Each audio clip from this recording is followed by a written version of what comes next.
In business and in all aspects of life, the world is more connected now than ever. So starting this morning, the programs of NBC News are asking the question, can America compete? Nations with lower wages and highly ambitious workforces are nipping at our heels. As Jim Cramer says, they're growing like we did in the 1920s. Among them, India. NBC's Campbell Brown recently traveled there to see what's going on firsthand, and she's back with a report. Hey, Campbell. Good morning, Matt. Good morning, everybody. India now has the second fastest growing economy in the world. American companies and consumers are looking at India as a wealth of opportunity, and it's not just about those infamous call centers anymore. Geographically, it's only 1/3 the size of the United States, yet India has nearly 4 times as many people. It is dense and diverse.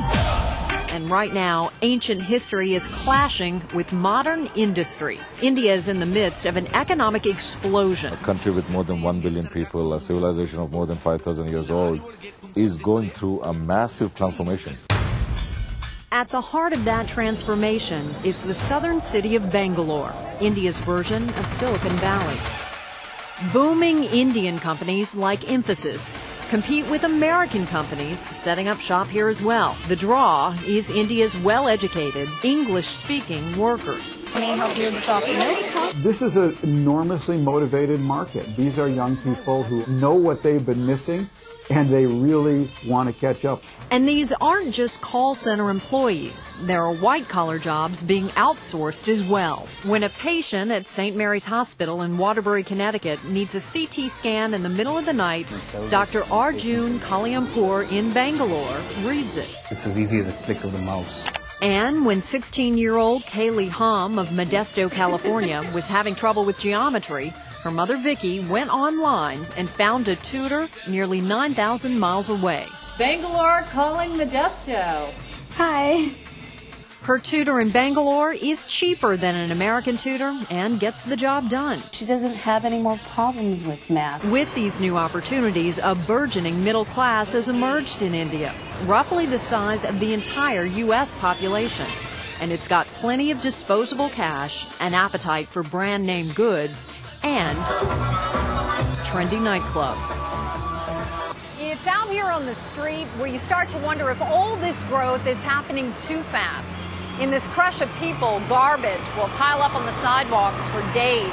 Traffic jams here last hours. Just not enough infrastructure for so many people and so much activity.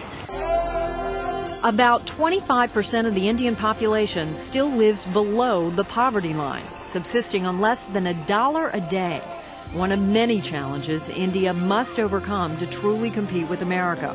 It's an evolutionary process. It's not something that you can do overnight. But in the long run, many argue India's success will be America's success. 1 billion people with growing wages to buy American goods.